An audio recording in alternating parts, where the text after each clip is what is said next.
This story begins in Arizona with a woman named Wendi. Wendi was 26 years old when everything started, and she was living with her husband, Joe. But their marriage was deeply troubled. Wendi strongly disliked Joe and felt trapped in the relationship. Joe struggled to keep a steady job, and Wendi also claimed he was abusive toward her, although that claim was disputed. Regardless of what the truth was, Wendi believed the marriage simply wasn't working. In 1997, Wendi decided she had finally had enough. She planned to leave Joe and take their 6-month-old baby with her. But just as she was preparing to walk away, she discovered another problem. She was pregnant again. Suddenly, leaving became far more complicated. She had no job and no money, and raising 2 children alone seemed impossible. Then, things took an even darker turn. Around that time, Joe suddenly became sick. He went to the hospital, where doctors discovered a tumor in his salivary gland. Joe underwent surgery to remove the tumor, but the procedure didn't solve the problem. The pain continued, and he had to return for more surgeries. One surgery turned into another, and then another, but the tumor kept coming back. Eventually, doctors performed more tests and discovered something alarming. The tumor was actually a rare and aggressive type of cancer. By the time it was properly diagnosed, the disease had already spread to Joe's lungs, and the cancer was expected to be terminal. Joe and Wendi were members of a local church that believed strongly in divine healing. Because of this belief, instead of immediately pursuing chemotherapy, they chose holistic treatments and faith-based healing. But while they avoided chemotherapy, the cancer inside Joe continued to spread and worsen. 2 years later, in 2000, they finally realized the alternative treatments were not working. Joe began chemotherapy, but by then, the disease had already taken a major toll. He grew weak, spent most of his time at home, and eventually could no longer work. That meant the responsibility of supporting the household fell entirely on Wendi. Despite having 2 small children and a very sick husband, Wendi managed to get a job as the apartment manager at the complex where they lived. She now had a steady income, but it wasn't enough. Bills kept piling up, medical costs grew larger, and Joe's condition kept deteriorating. The stress began to overwhelm her. Wendi became depressed, and to cope with it, she started drinking heavily. She spent many nights at local bars and soon began meeting random men and sleeping with them. But none of this solved her financial or emotional problems. Instead, Wendi began looking for a way out of the situation completely. At some point, she developed a disturbing idea. Since Joe was likely going to die from cancer anyway, she thought maybe she could make money from it. Wendi attempted to take out a $50,000 life insurance policy on Joe. However, insurance companies refused to insure him because he was terminally ill.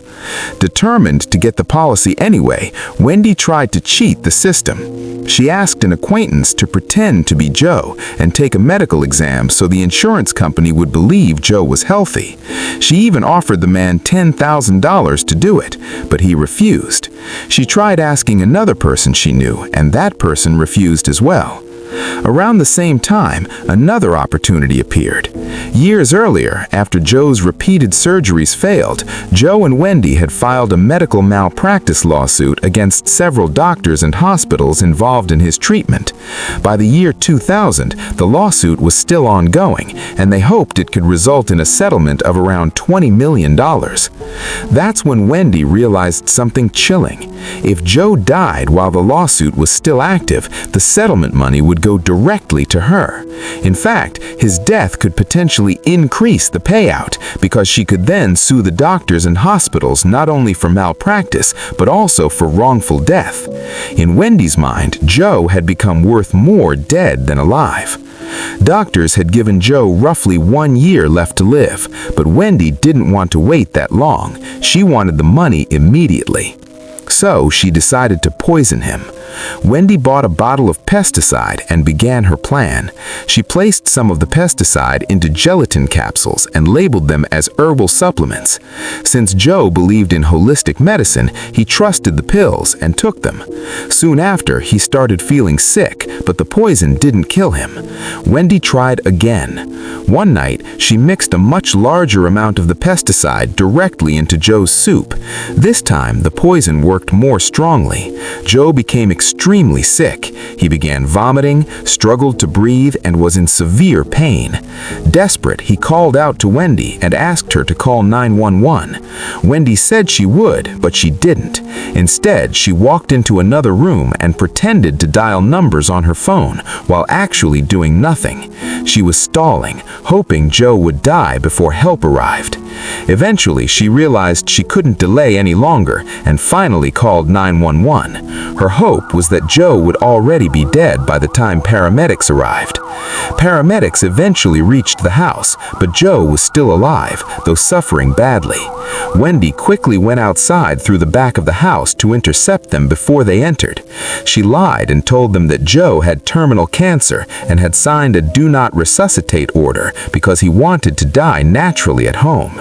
Hearing this, the paramedics left, but even after that, Joe was still alive.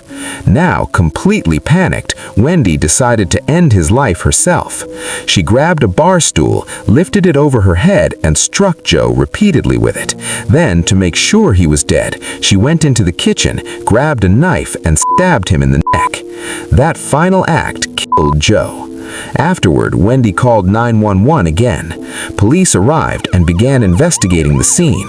When they questioned Wendi, she told them a story claiming Joe had agreed to be poisoned because he didn't want to live anymore. She also claimed that an argument broke out and that Joe attacked her, forcing her to hit him with the stool in self-defense. But investigators did not believe her version of events. Police arrested Wendi. She was later put on trial, found guilty of murder, and ultimately sentenced to death.